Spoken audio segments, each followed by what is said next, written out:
nom de Jésus. Amen. Amen. Merci beaucoup à Pasteur Dario pour sa portion qui m'introduit tellement bien, qui introduit bien cette pensée. Et j'aimerais juste nous lire un extrait de la parole de Dieu, quelques versets dans Genèse chapitre 1. Genèse chapitre 1, le verset 1 au verset 5. Genèse chapitre 1, verset 1 au verset 5. Au commencement, Dieu créa les cieux et la terre. La terre était informe et vide. Il y avait des ténèbres à la surface de l'abîme et l'Esprit de Dieu se mouvait au-dessus des eaux. Et Dieu dit que la lumière soit et la lumière fut. Dieu vit que la lumière était bonne et Dieu sépara la lumière d'avec les ténèbres. Le verset 5. Et Dieu appela la lumière jour et il appela les ténèbres nuit. Ainsi, il y eut un soir et il y eut un matin. Et ce fut le premier jour. Amen. Vous savez, tout à l'heure, nous avions entendu parler de la gloire de Dieu. C'est assez extraordinaire de voir qu'en tout temps, les hommes ont toujours désiré ce qui est glorieux, ce qui est magnifique. Les hommes ont tout le temps eu ce désir-là, que ce soit dans le monde chrétien ou pas. Nous avons toujours cette notion de l'excellence. Et malheureusement, si cette notion d'excellence est vécue ou cherchée en dehors du cœur de Dieu, ça peut pousser à une forme de compromis, à des choses qui n'honorent pas Dieu et en réalité des choses qui volent la réalité de la gloire de Dieu. C'est ainsi qu'un jour, dans la Bible, un homme de Dieu qui s'appelle Moïse avait demandé à voir la gloire de Dieu. Alors que Dieu va lui parler dans Exode chapitre 33, Dieu dit à Moïse, « Moïse, vous allez partir, toi et le peuple, vous allez partir, et je vous garantis que ce pays que j'ai juré de donner à Abraham, à Isaac et à Jacob, je vous promets, je vous garantis que je vous donnerai ce pays, mais au travers de toi. Alors lève-toi, prends ce peuple et allez-y. Vous avez la victoire, je vous garantis tout, mais sauf ma présence. » Lorsque c'est ce que nous voyons en lisant le début du chapitre 33 du livre de Exode. Vous aurez la victoire, vous aurez la victoire sur vos ennemis, je vous garantis, toutes les promesses vont se réaliser. Mais parce que vous êtes un peuple court-raide, moi je ne serai pas avec vous. Oh, dans un monde où on préfère le don au donateur, c'est pas mal. Hein? Bon, on a pas mal de choses, on peut aller. Mais Moïse va dire non. Seigneur, si tu ne viens pas avec nous, nous ne bougerons pas d'ici. Parce que nous désirons ta gloire. Rien ne peut remplacer ta gloire. Rien ne vaut ta présence dans une vie. Rien ne vaut cela. Si tu ne viens pas avec nous, il n'y a pas de substitut.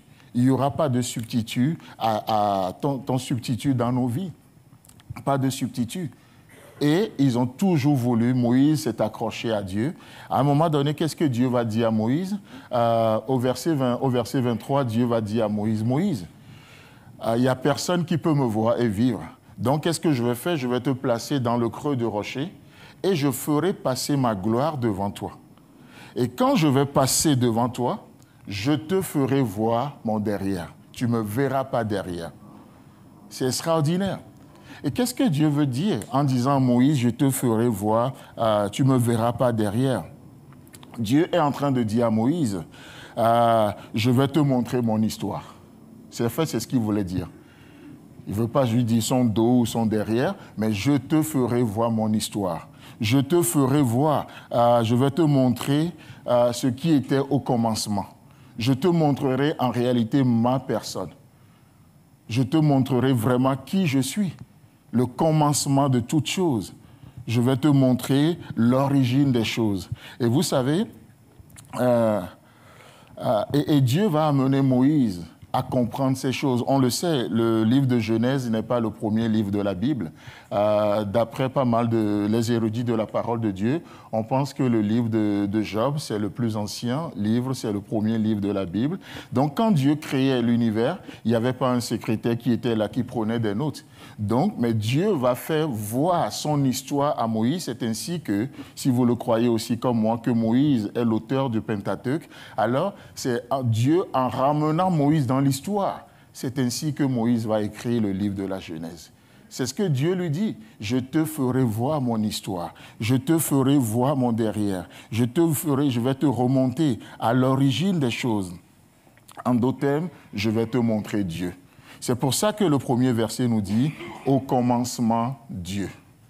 Au commencement, Dieu. Il n'est pas question du commencement de Dieu. Non. Dieu, si c'était le commencement de Dieu, Dieu ne pourrait pas créer le temps s'il n'est pas en dehors du temps. Donc, il est question de commencement, mais pas de Dieu. Au commencement, Dieu. Et donc, ainsi, aussi loin que nous puissions remonter dans l'histoire, qu'est-ce que nous voyons? Dieu.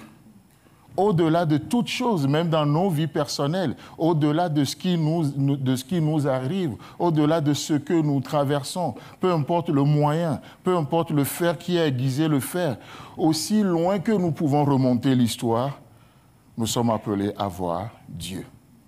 C'est ce que Joseph va dire à ses frères. Vous avez planifié de me faire du mal, vous avez fait ceci, vous allez faire cela, mais Dieu, est-ce qu'on est capable de dire « mais Dieu » ? Souvent, nous nous arrêtons juste, nous prenons le train en marche. On arrête, on prend l'histoire au beau milieu et on dit, mais vous avez fait ceci, vous n'avez pas fait cela, vous avez fait ci, vous avez fait ça. Mais Jacob va dire, mais Dieu. Parce que je sais ce que vous avez planifié, mais Dieu. On remonte au commencement Dieu.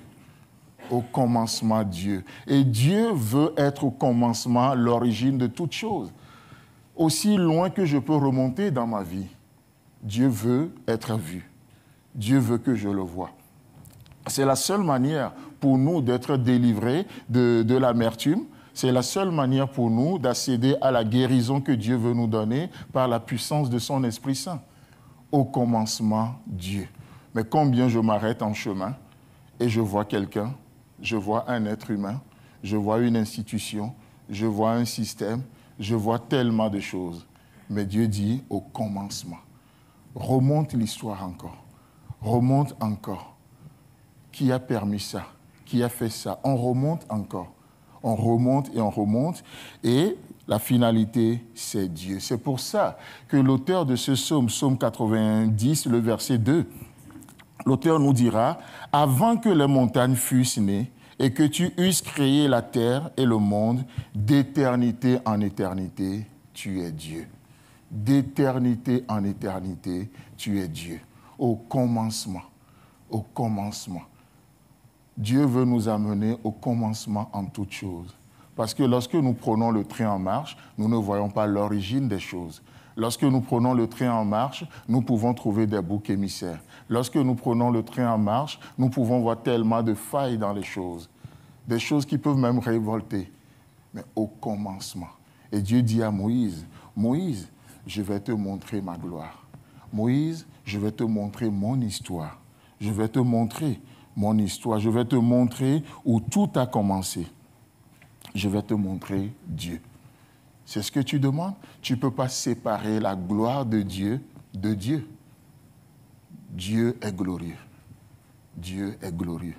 Et Dieu dit à Moïse, je vais passer devant toi. Et dans le corps, Dieu est glorieux. Dans nos vies, Dieu est glorieux.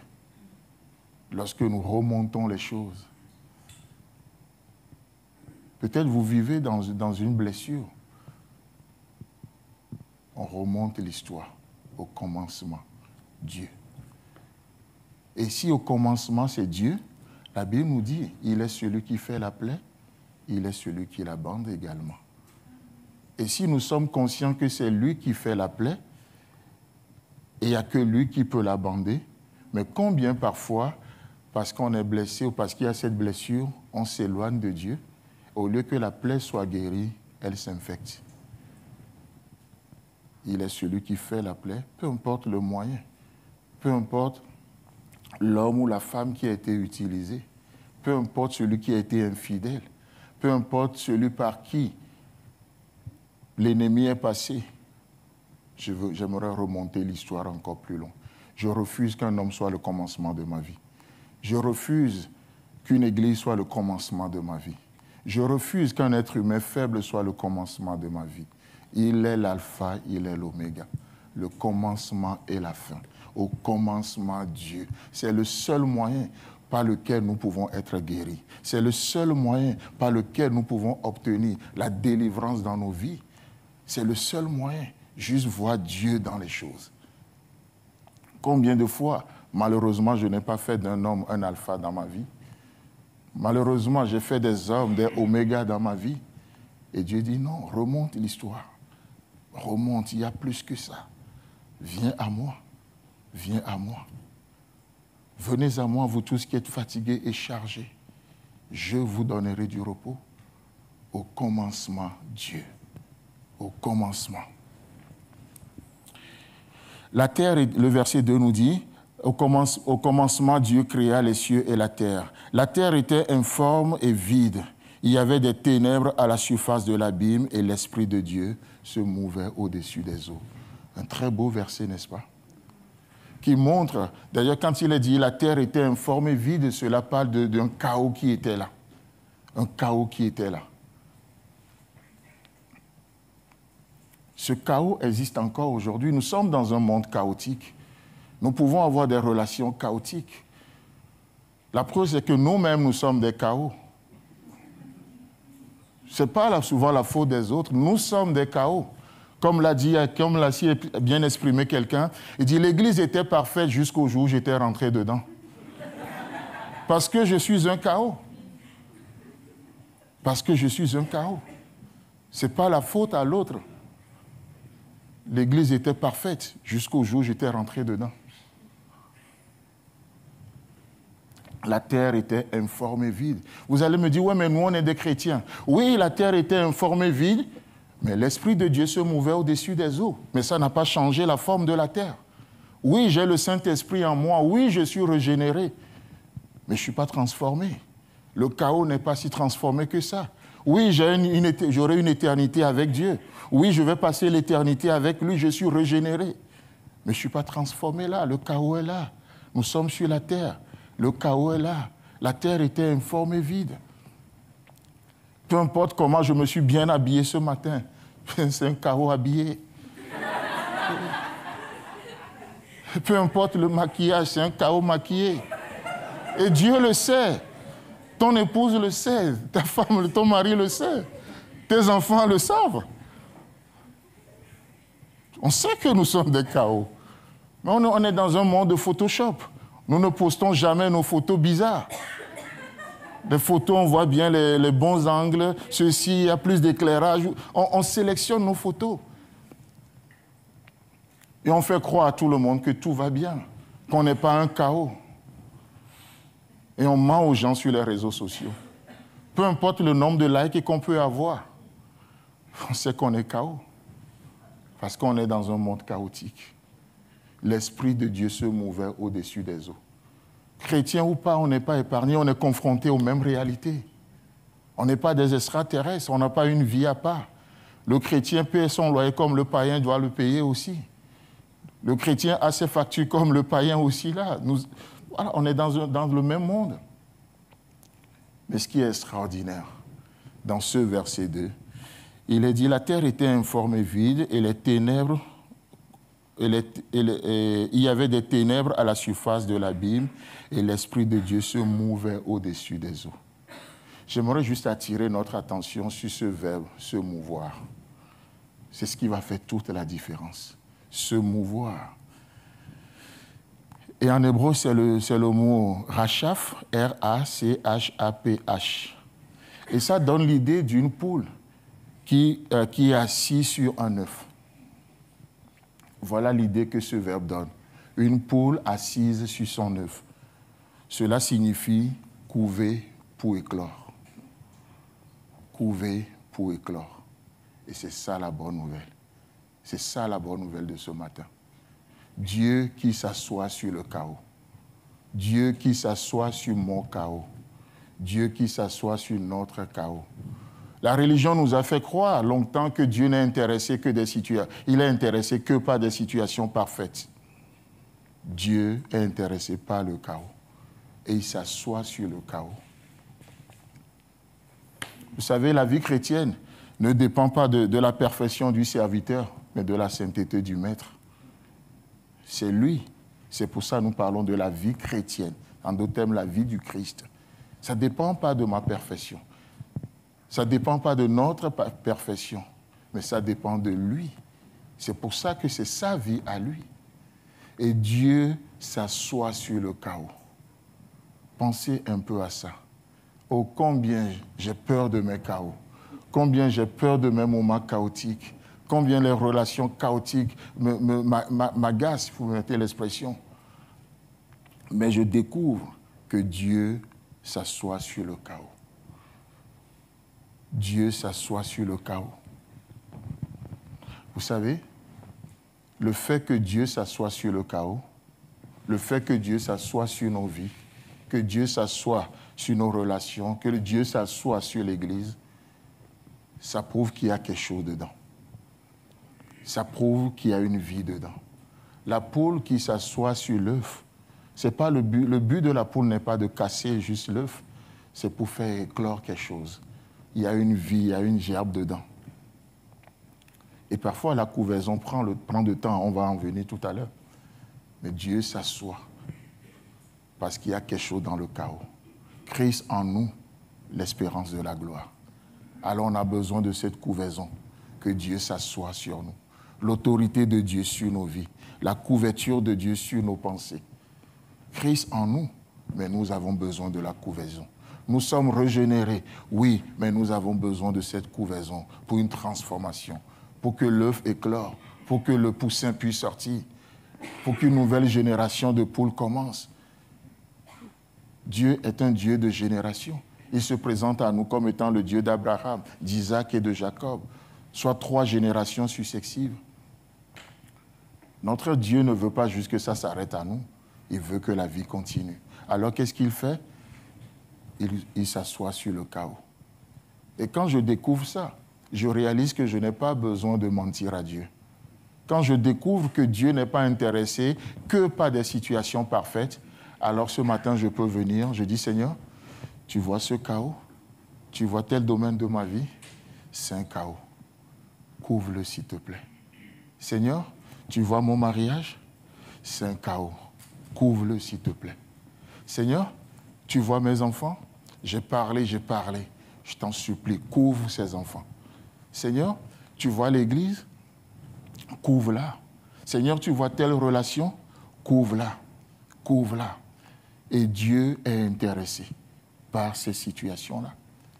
Et il couvre nos situations. Il couvre nos situations. Il couvre la dépression.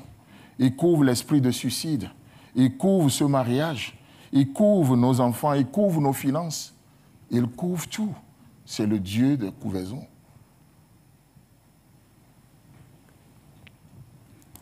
Nous pouvons mentir à tout le monde, mais nous savons là où nous sommes, avec Dieu. Et Dieu dit non, tu peux juste être vrai. Je suis intéressé par ça. Je suis intéressé par ça aussi.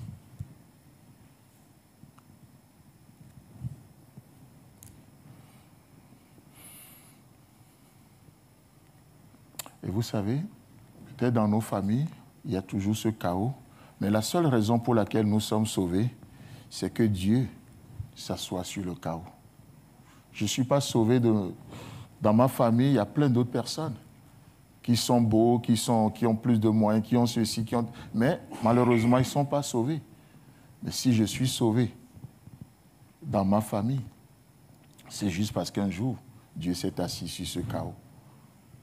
Et je suis régénéré. Je suis devenu une nouvelle personne. Et Dieu dit, les choses anciennes sont passées.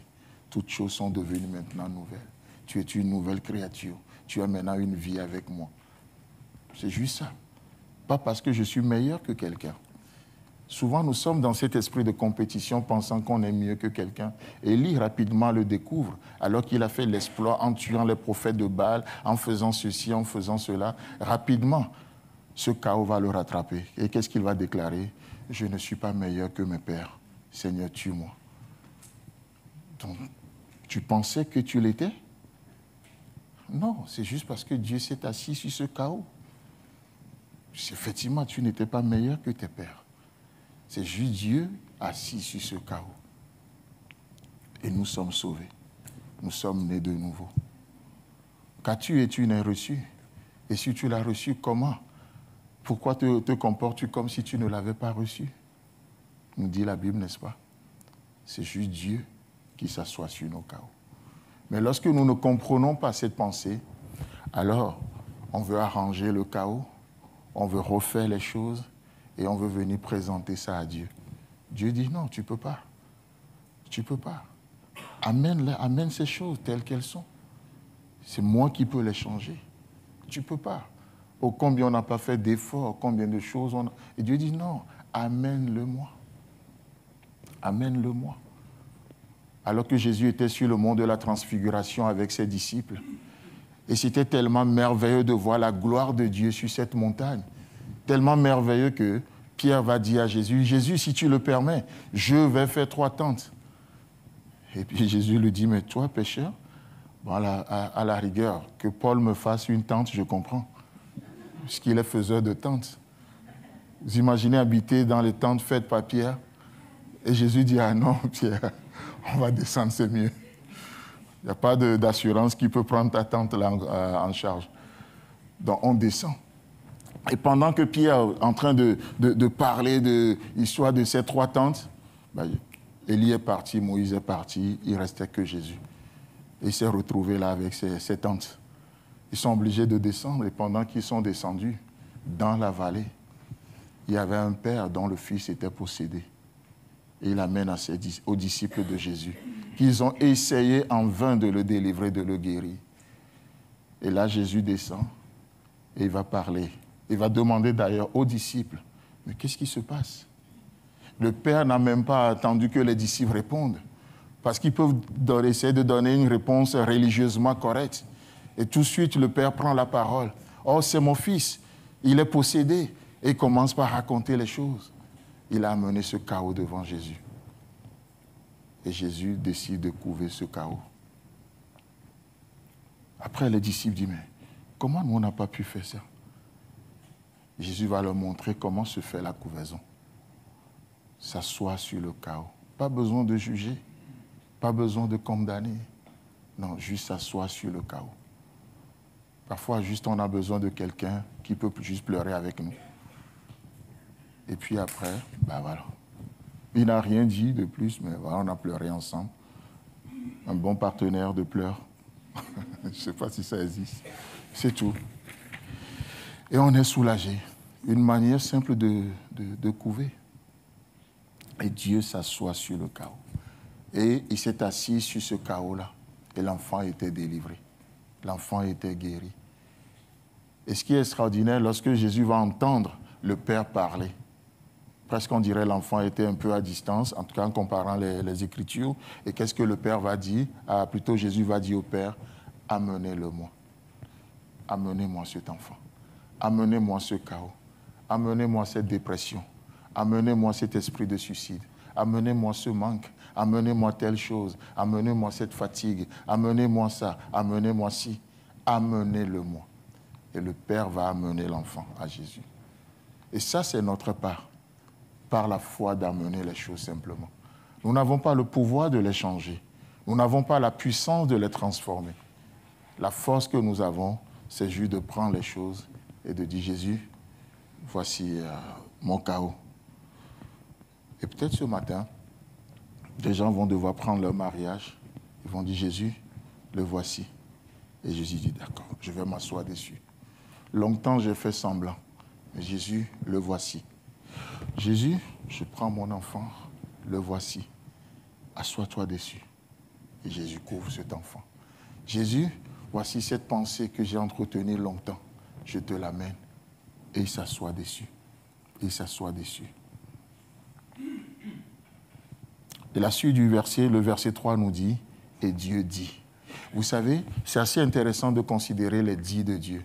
On est chrétien, le Saint-Esprit est là, il se mouvait au-dessus des eaux, mais le chaos est toujours là. Mais tout va commencer par changer au moment où Dieu va commencer par parler. Et Dieu dit. Et la Bible nous dit dans le psaume 120, et il envoya sa parole. Et sa parole fait une œuvre de guérison dans leur cœur.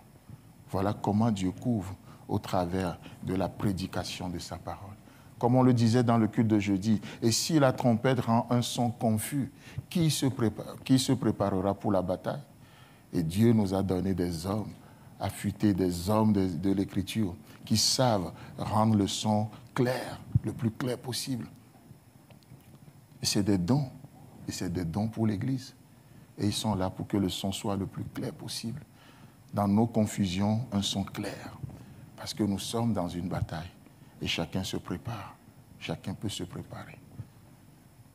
Et Dieu dit, j'aime bien cette expression, et Dieu dit, que la lumière soit, et la lumière fut. Nous ne pouvons pas changer une situation à laquelle nous ne parlons pas. Vous ne pouvez pas changer une culture à laquelle vous ne parlez pas. Ça, c'est l'autorité de la parole de Dieu, de déclarer la parole de Dieu sur la situation. Dieu va parler à ce chaos. Dieu va parler à ce chaos. Et Dieu nous a donné ce pouvoir également de déclarer la pensée de Dieu dans les situations. Parfois, ce n'est pas le moment de se tourner vers Dieu pour parler à Dieu. Dieu dit, parle à cette montagne-là. Parle, déclare la vérité à cette montagne-là. Et Zorobabel va le faire. Il va se retourner vers la montagne. Et montagne, qui es-tu devant Zorobabel? Tu seras aplani. C'est l'audace de la foi. Pas parce que Zorobabel est quelqu'un. Christ en nous, l'espérance de la gloire, simplement. Simplement. Et Dieu dit, parle à cette mentalité-là. Parle à cette culture-là. Déclare la parole de Dieu. Vous connaîtrez la vérité, elle vous rendra libre. Parle à cette situation. Et Dieu dit que la lumière soit. Et la lumière fut. Et la lumière fut. Ce qui est extraordinaire, c'est de voir qu'ici, il est question de l'obscurité, mais lorsque, dans le monde scientifique, nous voyons que l'obscurité n'est pas quantifiable, n'est-ce pas? Vous ne pouvez pas avoir 15 kilowatts d'obscurité, par exemple. Ce n'est pas quantifiable. Mais l'obscurité, c'est l'absence de quelque chose. L'absence de la pensée de Dieu dans nos vies, ça crée de l'obscurité. Ça crée un manque. Mais qu'est-ce qu'il faut? C'est pour ça que la Bible nous dit la révélation de ta parole est claire. L'obscurité, c'est un manque de quelque chose. Un manque de connaissance, un manque de la gloire de Dieu, un manque dans un domaine. Et l'obscurité est là. Et Dieu dit, la révélation de sa parole est claire. Ça est clair. Vous voyez? Donc, l'absence de quelque chose. La suite, le verset 5, pour finir, dit, « Et Dieu appela la lumière jour et il appela les ténèbres nuit. Ainsi, il y eut un soir, il y eut un matin. Et ce fut le premier jour. » Qu'est-ce que nous découvrons dans ce verset 5? Simplement, nous découvrons, il est dit, il y eut un matin et il y eut un soir.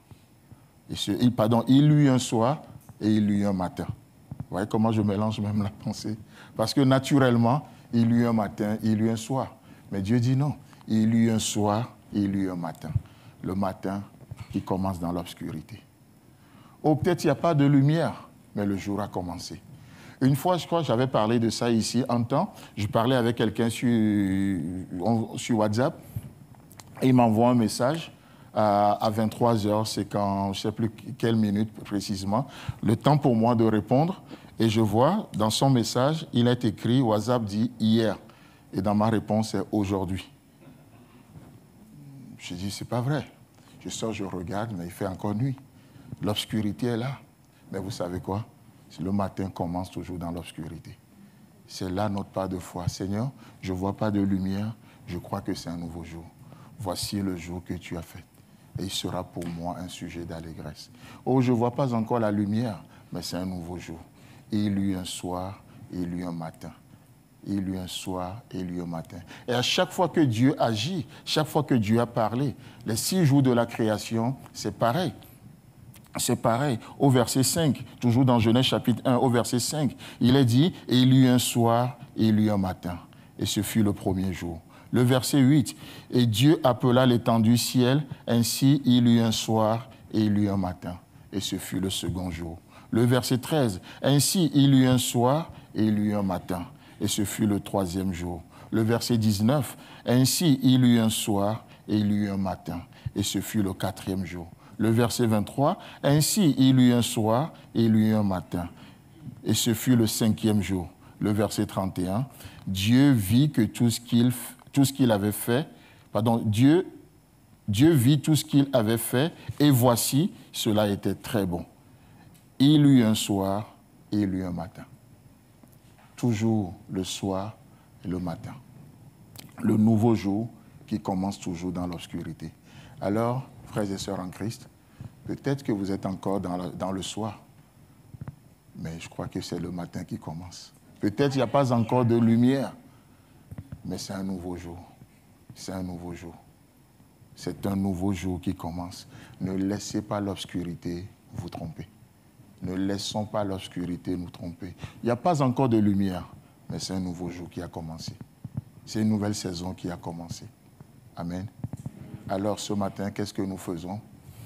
Peu importe le chaos qui est là, Seigneur, assois-toi sur ce chaos. Je te l'apporte. Peut-être c'est votre propre vie, peut-être c'est la vie d'un proche, peut-être c'est une situation, mais vous avez et nous avons accès à Dieu ce matin.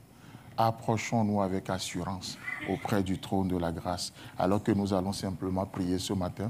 Peut-être que vous êtes ici, vous n'avez jamais donné votre vie à Jésus-Christ. Vous venez à l'église, vous appréciez ce qui se fait, mais vous savez que votre vie, c'est un chaos. Si vous mourrez ce matin, vous irez en enfer, parce que c'est un chaos. Mais la bonne nouvelle, Dieu peut s'asseoir sur ce chaos. Amen. Sinon, simplement, nous allons baisser notre tête et nous allons juste amener ça à Dieu. Tu peux simplement dire à Jésus ce matin, viens dans ma vie. Viens sur ce chaos. Longtemps, je me suis battu. Je pensais que je pouvais arriver. Mais je te donne ma vie ce matin. Merci pour la couvaison. Assois-toi sur ce chaos. Et si telle est ta prière ce matin, la Bible déclare que tu es devenu enfant de Dieu. Seigneur, nous te bénissons. Nous te bénissons ce matin. Tu n'es pas impressionné par nos chaos et nos chaos ne te repoussent pas non plus. Tu désires t'asseoir dessus pour l'éclosion. Peut-être ça prend du temps, ça va prendre plus de temps peut-être, mais tu t'assois dessus. Merci pour la transformation dans nos cœurs, la transformation dans le corps, la transformation dans nos vies, de nos situations, les guérisons, les délivrances que tu opères. Merci. Je ne sais pas le chaos qui est en toi ce matin, tu peux juste l'apporter à Dieu. Tu peux juste le nommer devant Dieu. Il est tellement proche de toi qu'il est en toi. Tu peux lui parler simplement. Demande-lui, Seigneur, couvre cela, couvre ceci. Peut-être c'est une famille brisée. Assois-toi dessus, Jésus. C'est une vie professionnelle compliquée. Seigneur, couvre-la. Peut-être c'est de la dépression. Seigneur, couvre-la. Il est prêt. Merci, Jésus. Merci pour toutes les prières qui montent vers toi ce matin. Et merci pour ce que tu fais, ton œuvre dans nos cœurs, afin de manifester ta gloire dans le corps. C'est ici que se passe la guérison. C'est ici le lieu de rendez-vous. Béni sois-tu, Jésus. Amen.